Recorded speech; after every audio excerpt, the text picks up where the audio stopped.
Hello tout le monde, j'espère que vous allez bien, très ravi de vous retrouver.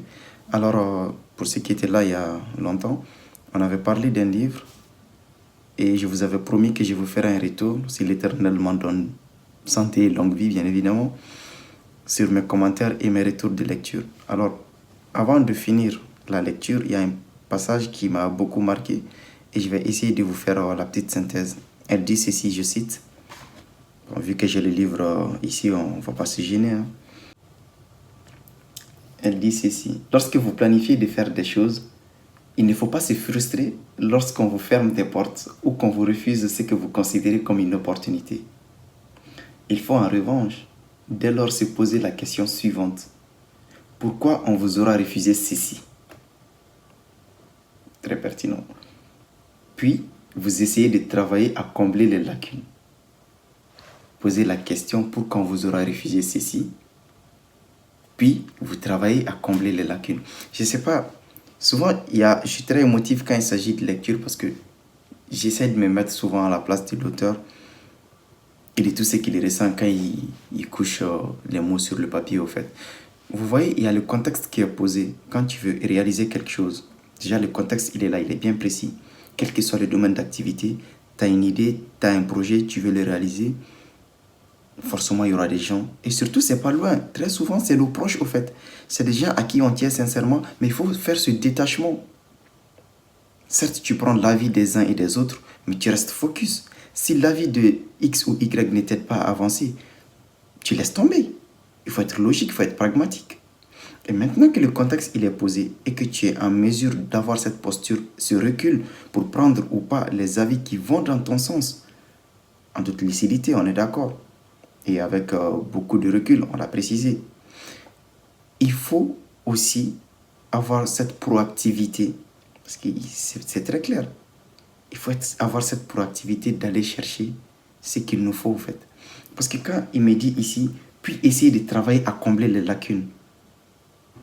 Dès l'instant où tu veux réaliser quelque chose, c'est que tu as identifié un besoin. Tu vas apporter une solution. Et lorsque les gens veulent te décourager, tu prends du recul. Tu prends ce qu'il y a à prendre et tu laisses ce qui n'est pas bon pour toi. Mais aussi, il faut être dans cette logique de proactivité, ça ne veut pas sortir, pour trouver une solution viable qui va résoudre le problème.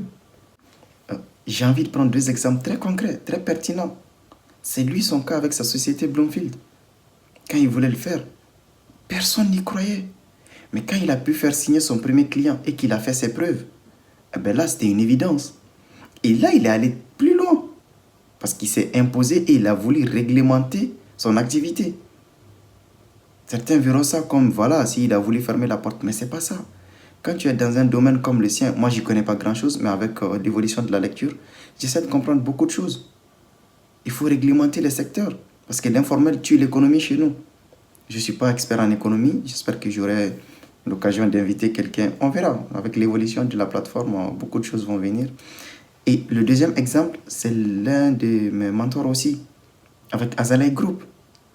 Quand lui, il a commencé, on lui avait dit que les Africains n'étaient pas bons dans l'hôtellerie et qu'ils n'avaient qu'à continuer dans le commerce. S'il avait écouté ce monsieur à cette époque, on n'en serait pas là aujourd'hui. Aujourd'hui, Azalea, c'est une success story dans plusieurs pays de la sous-région. Donc, à un moment ou à un autre, on fera face dans nos réalisations, dans nos idées de réalisation, à des conflits, à des obstacles et à des résistances. Mais c'est notre posture de leader qui va nous permettre d'aller au-delà de ces confrontations, de rester humble, de rester silencieux, de faire nos preuves et de convaincre l'univers tout entier. Et cela demande beaucoup de travail, beaucoup de travail. Quand on est dans la proactivité, c'est l'univers même qui va mettre les gens qu'il faut sur ton chemin pour aboutir à ce que tu veux. Et pour finir, je ne vais pas vous laisser sur votre faim. J'ai une petite citation qui va englober tout ça. Elle est la suivante. On ne planifie pas pour échouer, mais on échoue en planifiant. Fin de citation. Le tout est de savoir où on veut aller, ce qu'on a comme bagage, mettre ce bagage à profit et tracer son chemin pour réussir ce qu'on veut. Sur ce, j'espère que la petite vidéo vous sera utile. Je n'ai pas voulu trop m'éparpiller. Prenez bien soin de vous, que la paix soit sur vous, puisse Dieu tous vous bénir et purifier nos intentions. À une très prochaine vidéo, je l'espère. Au revoir.